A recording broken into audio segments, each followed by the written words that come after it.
Management takes more than just being a good employee. If you want to reach a management level in your career field, then make sure you're adequately preparing yourself. Most people tend to dislike their manager or have had a manager they dislike at some point. What can this teach us about our own journey towards management?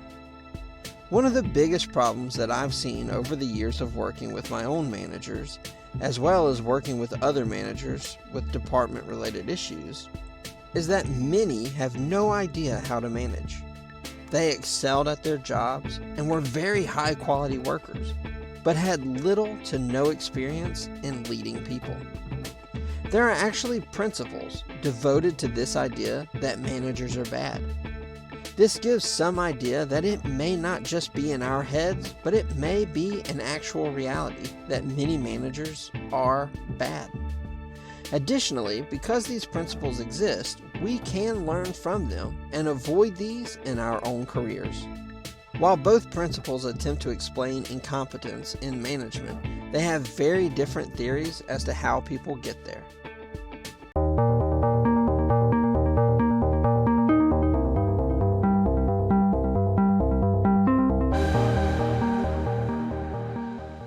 The first principle is the Peter Principle. The Peter Principle is developed by Lawrence Peter and is detailed in his book, The Peter Principle. The basic idea in the Peter Principle is that high-performing employees get the promotions. Their hard work and high skill level allows them to get the promotions, and eventually they will progress to a job that they are no longer proficient at. Imagine if you're an incredible programmer.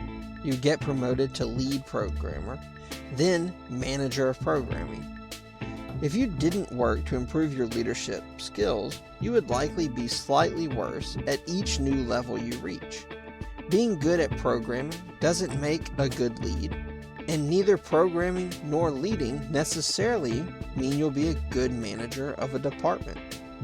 The Peter Principle essentially concludes that bad managers are simply good employees who excelled up to a job that they're no longer good at. It's through their excelling at lower level jobs that had them arrive at a job that they're not capable of. Think of Michael Scott from The Office. He's a great salesman. There are episodes where it talks about his sales history. Yet, the show is based on his odd, quirky, and often poor management style. He is a perfect example of the Peter Principle. The second principle is the Dilbert Principle. The Dilbert Principle was developed by Scott Adams, who created the comic Dilbert. The Dilbert Principle is much more cynical than the Peter Principle. The Dilbert Principle has the theory that incompetent people intentionally get moved into management roles. Not every employee is proficient or good at their job, and many people maintain their jobs despite not being good at them. So what do companies do with these people? According to the Dilbert Principle, they are put into leadership roles simply to get them out of the way of the day-to-day work. Many people probably believe in the Dilbert Principle because it often seems that managers have no clue what's going on. Whether this is because they were the beneficiary of the Dilbert Principle, or they are so removed from the day-to-day that it's hard to determine if they know what's going on or not. But there may be some credence to this principle. At the end of the day, both of these principles are simply theories. It could be managers are lazy or feel as though they've made it and therefore they don't care to put in the effort they used to. We may never really know, as we often didn't see their rise to leadership, and it's doubtful that anyone would ever claim to be a part of one of these principles. That being said, we can learn a lot from these theories and the managers we see in our own careers. Whether it's incompetence in general or incompetence at a certain level, the issue remains the same. They cannot manage people. Now, if you aspire to be a manager, start working on your leadership skills now.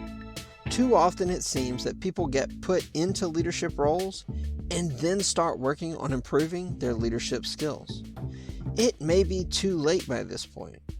It won't take a team long to turn on you if you have horrible management skills.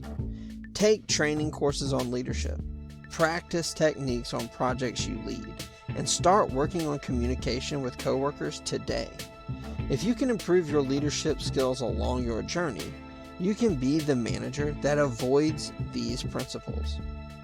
If you enjoyed this video, please hit that like button and subscribe if you'd like to see more content like this. And we'll see you guys next time.